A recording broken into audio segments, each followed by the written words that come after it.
In today's episode, I had the pleasure of talking to Brenton Ford from Effortless Swimming, all about swim technique for triathletes. He's an ex-national level swimmer, now turned swim coach, and coaches a master's squad, as well as has an online swim coaching program, Effortless Swimming, that helps athletes all over the world to improve their technique and become faster, efficient swimmers. Today we talked about some of the key mistakes that he sees swimmers make and how to fix them, and different strategies that you can implement if you want to become a faster swimmer in less time. Welcome to the Triathlon Nutrition Academy podcast, the show designed to serve you up evidence-based sports nutrition advice from the experts. Hi, I'm your host Taryn, accredited practicing dietitian, advanced sports dietitian, and founder of Dietitian Approved. Listen as I break down the latest evidence to give you practical, easy to digest strategies to train hard, recover faster, and perform at your best. You have so much potential, and I want to help you unlock that with the power of nutrition. Let's get into it. Welcome to the Triathlon Nutrition Academy podcast, Brenton. Thanks for having me. It's great to be on your podcast after you were a guest on mine, and I learned a lot from that episode with you. So it's great to return the favor in a way. Oh, amazing. I have a question for you actually before we begin. Did you cancel your greens powder subscription off the back of that? No comment. Oh no! No. So I had two greens powders that had just arrived or they were on their way, and I'm still going through them. So yet to be determined. It's cancel it quick before they send you some more. No, so yeah, we'll see. I've probably got about another 20-25 days left with it, and then I'll make that call. Cancel it. That was a contentious topic, that one, and yeah, I don't know. I just need something easy to replace it. That's what I need, I reckon. So. Oh God, it's called fruit and vegetables. We can talk about that offline. I'll have to learn about them, sometime soon. Yeah. All right, well, let's get into it. As a master's swim coach and someone that's analysed more than 7,000 swimming stroke correction videos now, what I want to get from you is some of the biggest mistakes swimmers make with their technique and things that stop them from progressing. Because, you and I are both natural swimmers. It's something we've been doing since we were very young. And so changing technique is a bit easier. And we don't have to think about swimming necessarily. But for somebody that's new to swimming, new to the sport, a lot of triathletes are really heavy run focused, and then they have to throw swimming in. And there's so many minutes that can be gained from a good quality swim versus a bad quality swim, but also how much energy it takes if you are not a very good swimmer, which is kind of not how we want to set ourselves up at the very beginning of a race, absolutely exhausted from a swim that is only a tiny proportion of the event. So what are some of the biggest mistakes you see triathletes make when it comes to swimming? Yeah, there's a lot of them, and there's a bit of a structure that I normally go through if I'm looking at someone swim.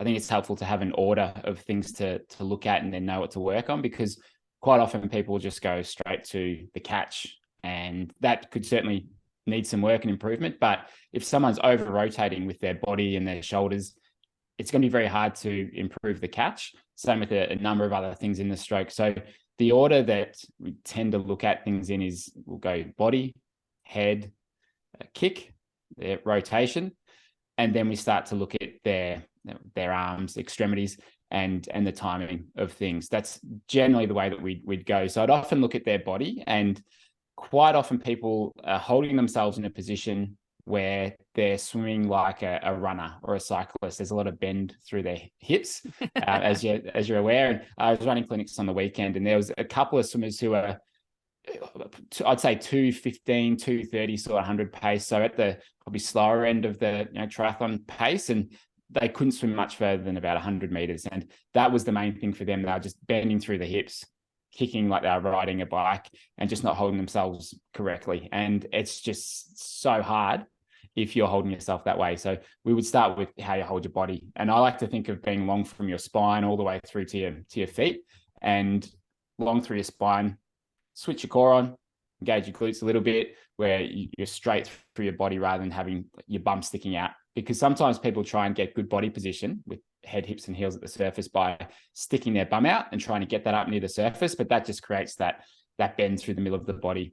So some of these things are a bit counterintuitive, and when you learn the right way to approach it and you build up in the right way, then swimming becomes so much easier. So that's probably the key thing, is just get your body right first.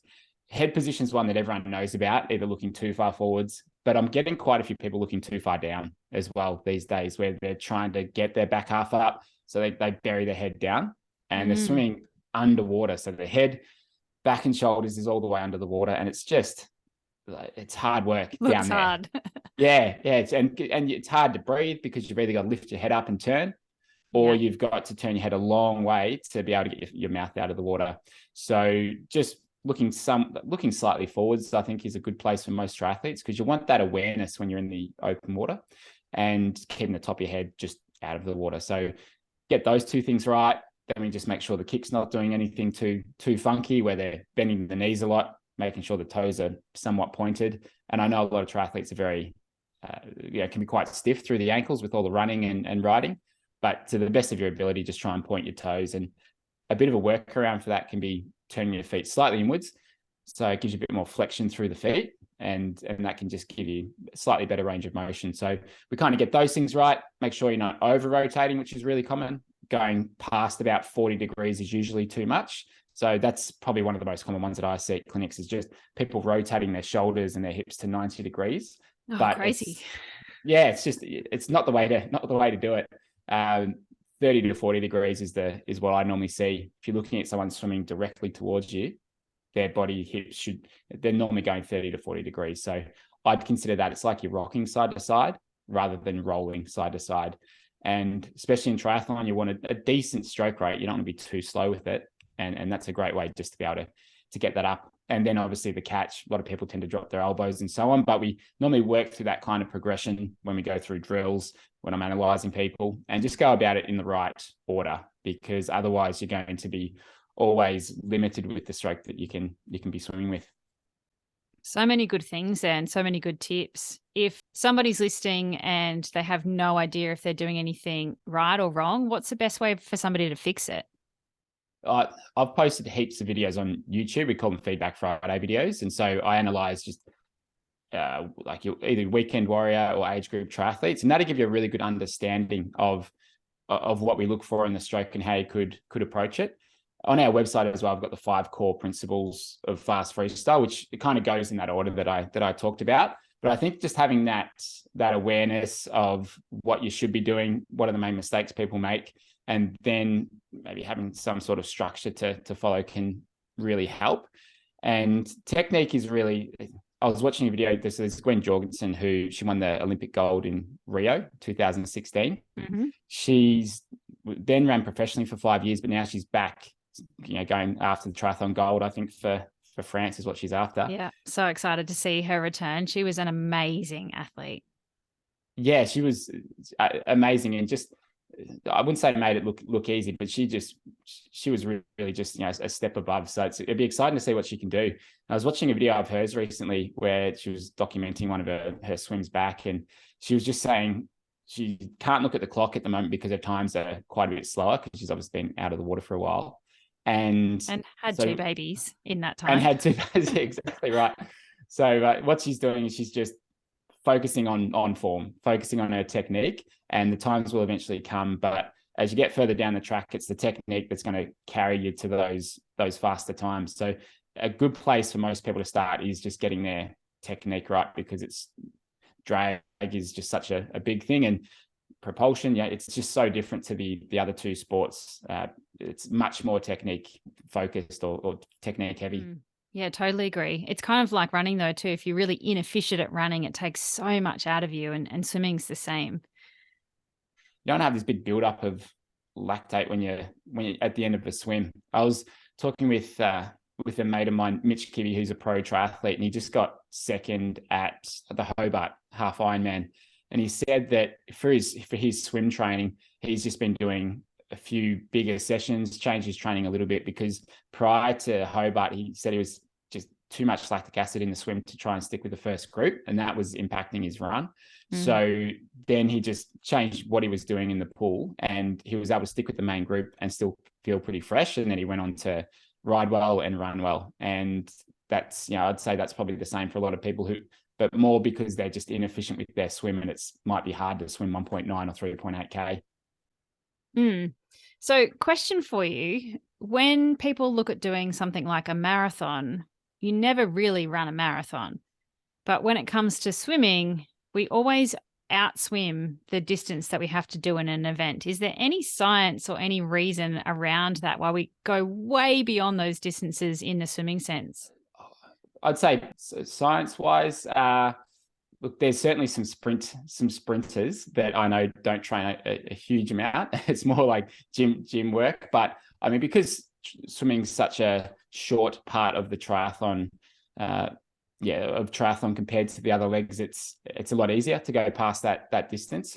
And you might be hard pressed to get much of a workout in if you're not swimming much more than 750 or maybe 500 meters in a training session. So I think it really depends on what you're training for. But I think in order to develop that muscle memory, to develop the swim strength that you want to maintain across a triathlon, you need to do the work. And depending on the person, I'd be thinking, I normally say 3 to 4 times a week. Anything less than 3, and it can be hard to make those gains or those improvements. And then in terms of time-wise in the water, if you're doing half Ironman, you'd want to be doing at least sort of hour sessions, an hour to an hour and a half if you can, somewhere in that range, and doing that at least 3 times a week. So there's shortcuts, but there's not shortcuts. There's ways you can do things smartly. And I imagine it's like nutrition. You can only cut corners to a certain extent. There's a smart way to approach it, but you've still got to do the work. There's no getting around that. It leads me really nicely into the next thing I wanted to ask you, which is, like, if we want to become a better swimmer, do we just do more training? Do we smash ourselves and just keep like flogging the dead horse in a way? Or is there a better, more efficient way to get fitter, faster, more efficient in the water? I know that's a little bit of a leading question, but I like it because, and I know you know the answer to that one too. It's so often triathletes, I should say, are working hard in training, and often training above the right training zones for what they should be doing. And so I think aerobically they're not getting the gains there. But then I think probably more what you're referring to is the technical side of things. Is the best swimmers in the world are the most consistent with what their stroke looks like. So if you look at their stroke path, you look at their technique, they can just do it on repeat. They're very consistent with it.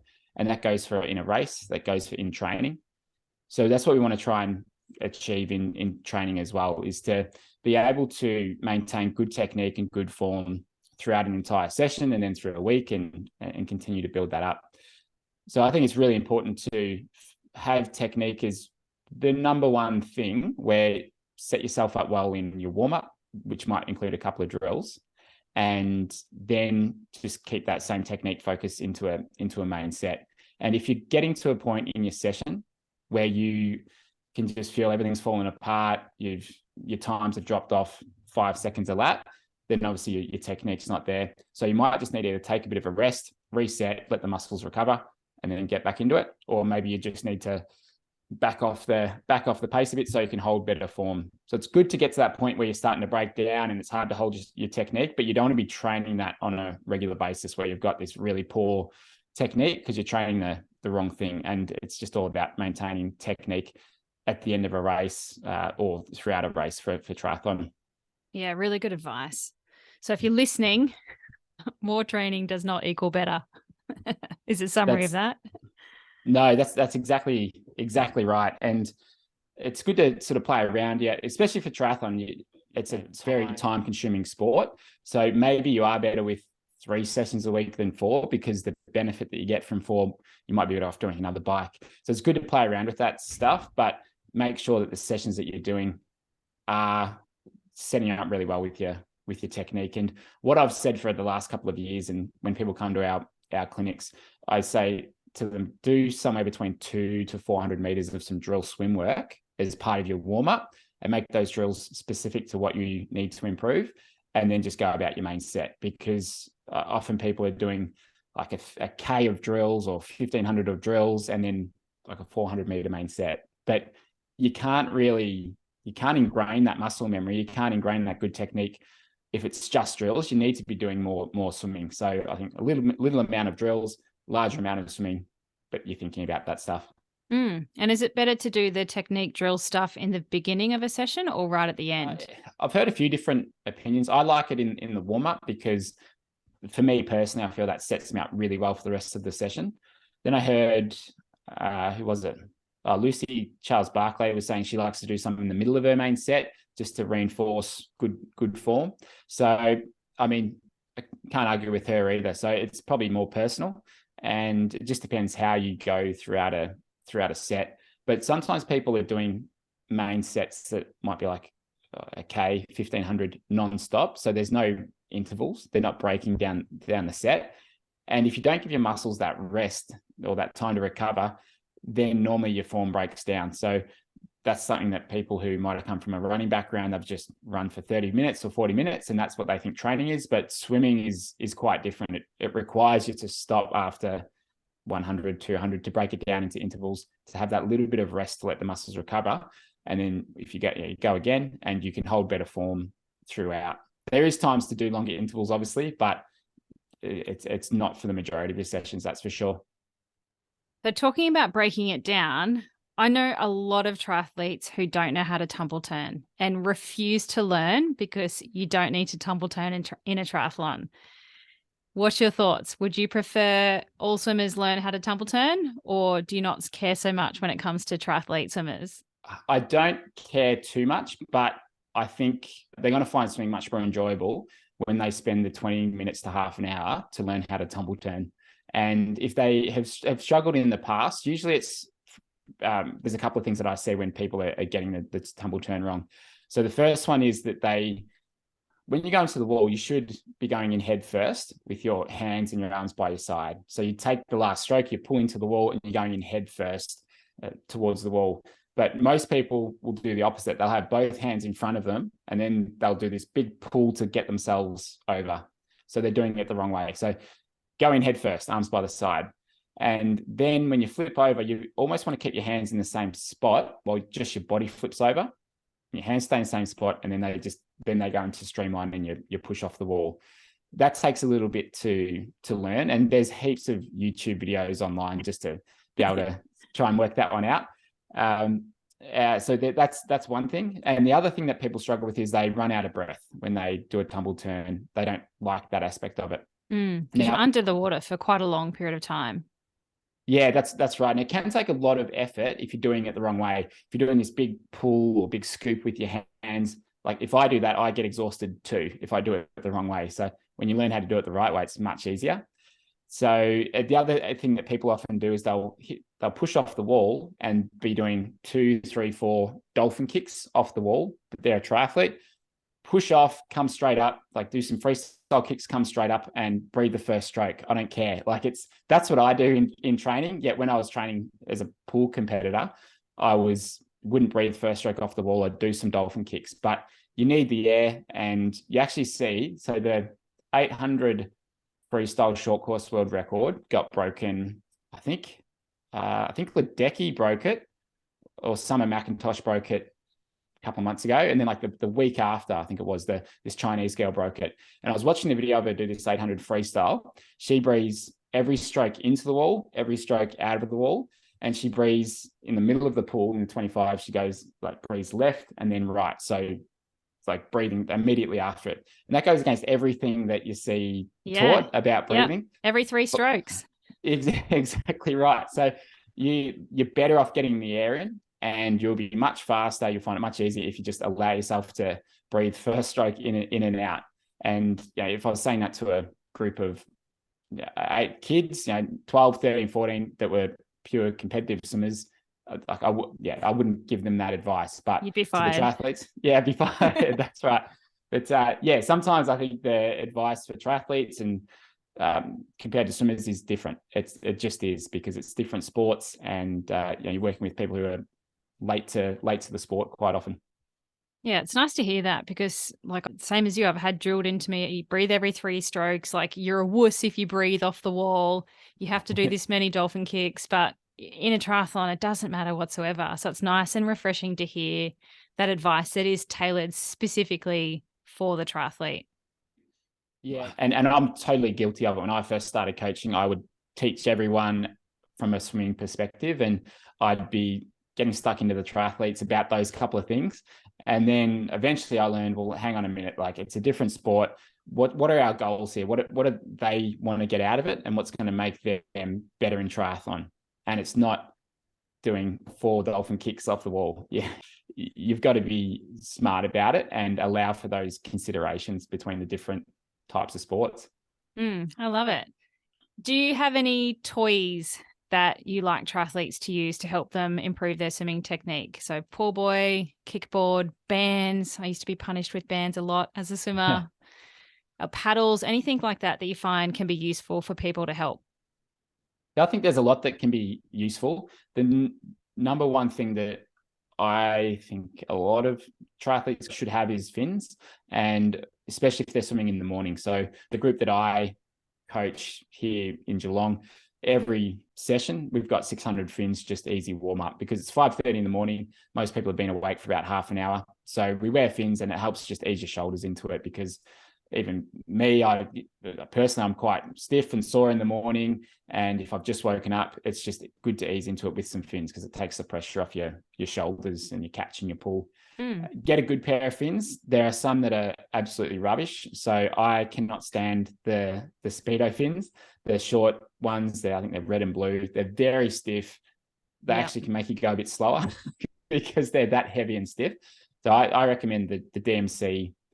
If you get the DMC Elite 2 training fins, they're kind of designed for triathletes where the material's a bit softer, so you won't have as much stress or pressure on your ankle joint, and they're great propulsion. And the shorter blade fins, compared to the long ones, they don't change your stroke rhythm or timing like the longer blade ones do.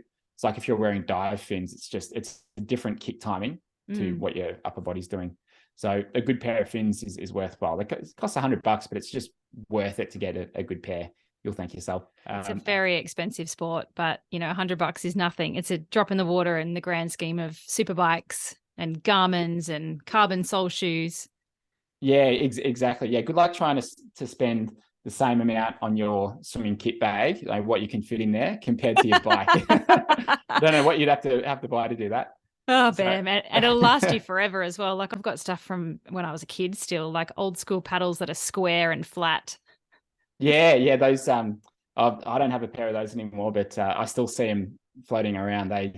They'll find them in garbage tips in 300 years down the track. They'll be still thinking alive. that still. Yeah, that's right. I also like, I think pool boy is a great one for triathletes, and obviously paddles can be very good to help build that swim strength. I love, and in terms of just what type of equipment, I'm mentioning brands here because if you get the wrong stuff, it just makes it a lot harder and it's just not as enjoyable. So in terms of the pool boys, there's one called the Eney Buoy 2. So it's just one word, Eney, E-N-E-Y, Buoy 2. So a friend of mine, Eney Jones, she has made those for the last couple of years, and you'll see all the top triathletes using those. They're narrow on the inside, so you can keep your legs and your knees pretty close together.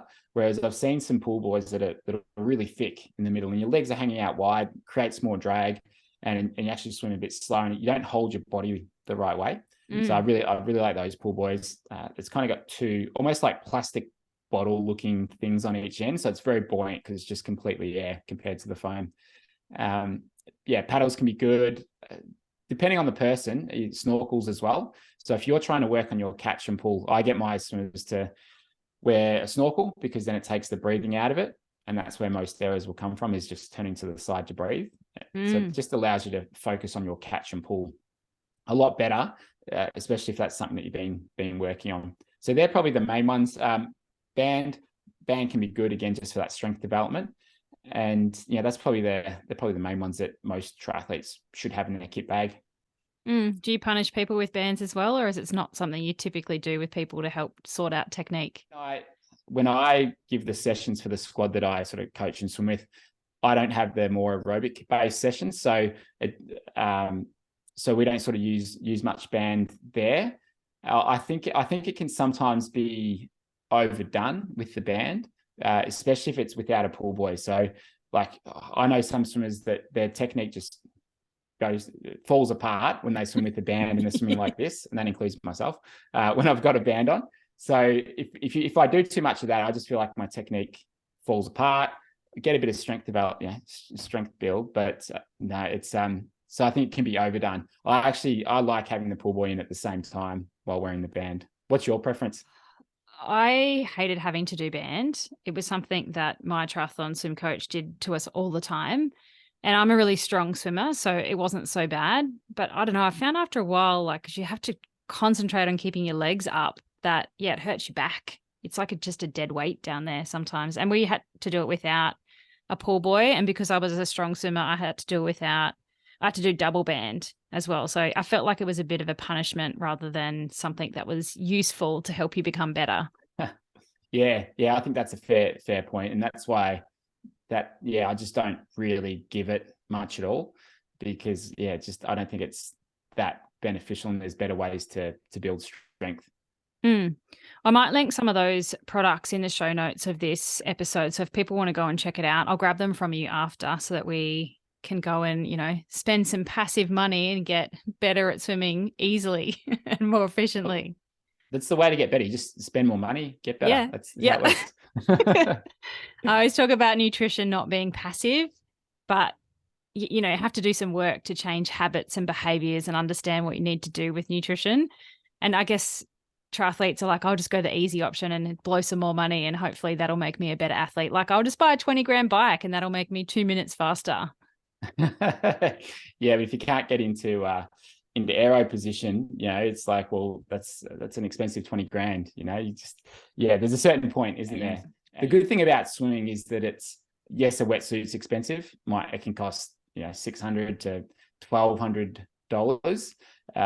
So that can be pretty expensive. But technique is kind of it's like the evens the playing field. And one of the main gripes I get from people, or when people come to clinics, they're like, there's this guy in my pool, and like he's twice as heavy as me, and he's 15 years older, and he flies up and down, and I'm really annoyed with it because I'm so much fitter. And so it's like, all right, that's good motivation to get you going, and it's technique. So technique can be the great equalizer, I think, with swimming. Yeah, people that don't look particularly efficient or aerodynamic in the water, whatever that word is in the water, not aerodynamic, streamline. Hydrodynamic. Is that what? I don't know. Yeah, I have to Google that one after. Okay. But yes, it can be, and I can see how like that could be very frustrating when you see someone who your VO2 max might be much higher, but you can't beat them. I can see why that's frustrating, and that's why I have a job, I think. You'll be busy forever. Yeah. Is there any strategy to the types of training sessions that we should be doing for the particular distances of races? So obviously Ironman distance, full distance is very aerobic, and long distance event. Is your training for that type of race in the pool, should that look completely different to a sprint distance or a standard distance triathlon? Majority of it would be similar, except for those more sprint-based ones, you'd probably be looking to do a little bit higher intensity stuff, especially compared to an Ironman. So I think it's good to have just general good aerobic fitness, working in that sort of 60 to 80% of max heart rate. So doing at least one session there a week is good. But then obviously if you are doing the shorter stuff, a sprint distance, even up to maybe an Olympic distance, you might be looking to do a little bit more sort of above threshold work in training. But I think for most people, if we're talking sort of anyone above 130 pace per 100, I think would be doing somewhat similar sort of training across the board. As you start to get to the pointy end, if you're going a bit quicker than sort of 130 pace and so on, it's probably then you can start to look more into just changing the training around it. But I think for most people, with where their swimming ability is at, their technique's going to limit them somewhat to, they're better off focused on their technique, I should say, rather than necessarily the type of training, if that makes sense. Yeah, it's so interesting, isn't it? Because we do something totally different on the bike and the run. Like an Ironman distance athlete trains so differently compared to a sprint distance athlete. But in a swimming sense, it all seems to be relatively the same. Yeah, I'd say that's certainly true. Up to a certain point of level of athlete.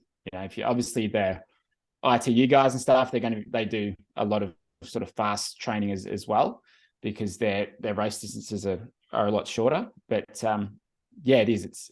I think just because most people because they're new to the sport, let's say they've done it for 2 years or 3 years, they may not have the ability to change gears that much with their swimming. Certainly something that I hear a lot from people is I've got one speed or maybe 2 speeds if I'm lucky.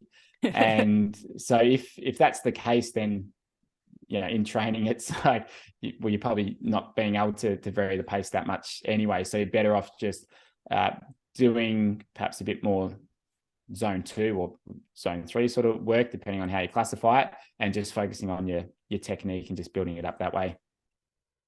Awesome. And can we finish on one of the things I hear people say to me all the time? I suck at swimming, so I'm just going to do 1 session a week and focus on my running when it comes to being a better triathlete. If you believe that, then that's probably the case. What you believe and what you tell yourself can really have a big impact on your progress. What I've seen over the last couple of years, where I've met lots of people at the clinics and the camps that we do, and just through the videos that I put out, it's swimming can be your favorite event. And for the people that I've seen that switch where they've hated swimming and then they've actually gone to love it, and they're like, oh, hang on, I better drop the amount of sessions that I'm doing because I'm doing too much swimming now that I really start to enjoy it. It's when you see yourself improve, that gets quite addictive. It's like, oh, cool, okay, I can swim 5 seconds faster per 100. That's pretty cool. What if I can go a little bit quicker now? And when they see those improvements, they start to enjoy it.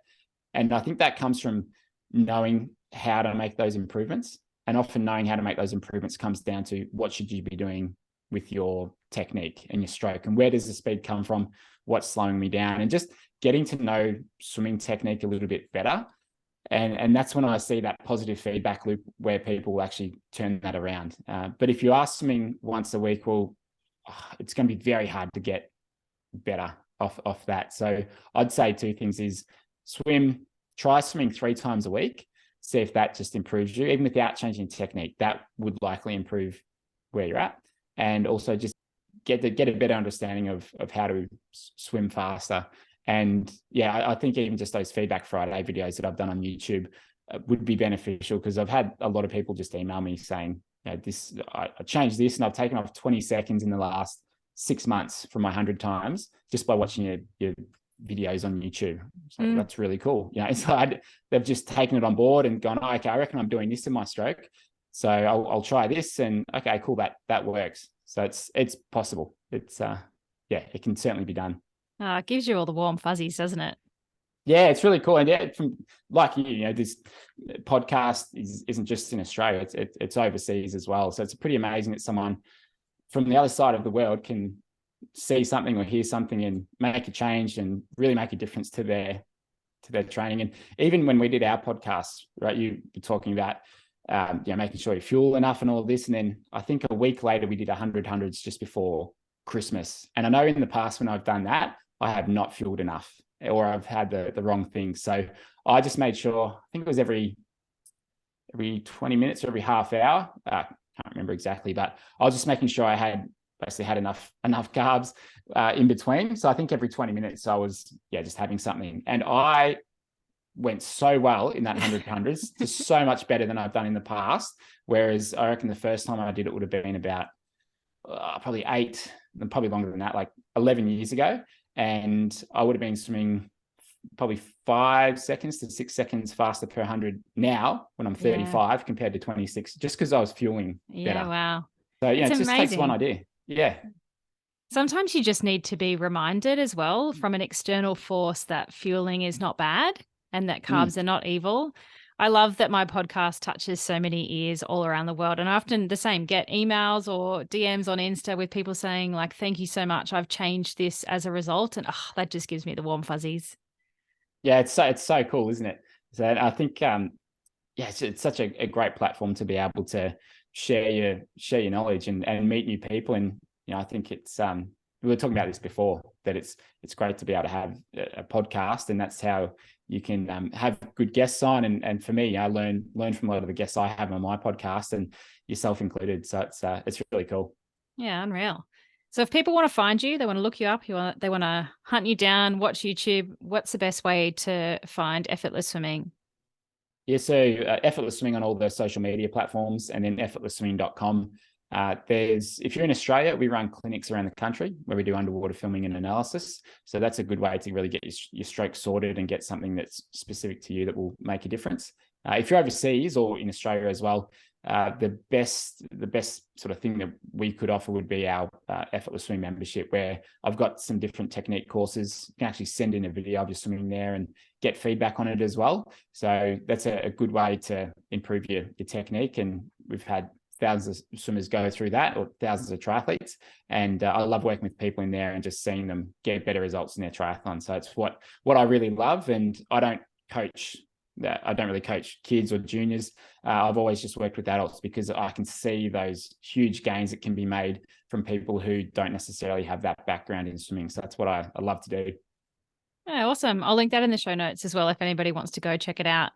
Well, thank you so much for joining me on my podcast this time. We'll have to do another reverse on your podcast soon, and maybe we can talk about, or whatever you want to talk about, really. I can talk all day about nutrition. That'd be great. Thanks so much for having me, Tone. I really appreciate it.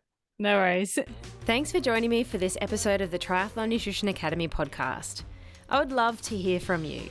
If you have any questions or want to share with me what you've learnt, email me at podcast@dietitianapproved.com. You can also spread the word by leaving me a review and taking a screenshot of you listening to the show. Don't forget to tag me on social media at dietitian.approved so I can give you a shout out too.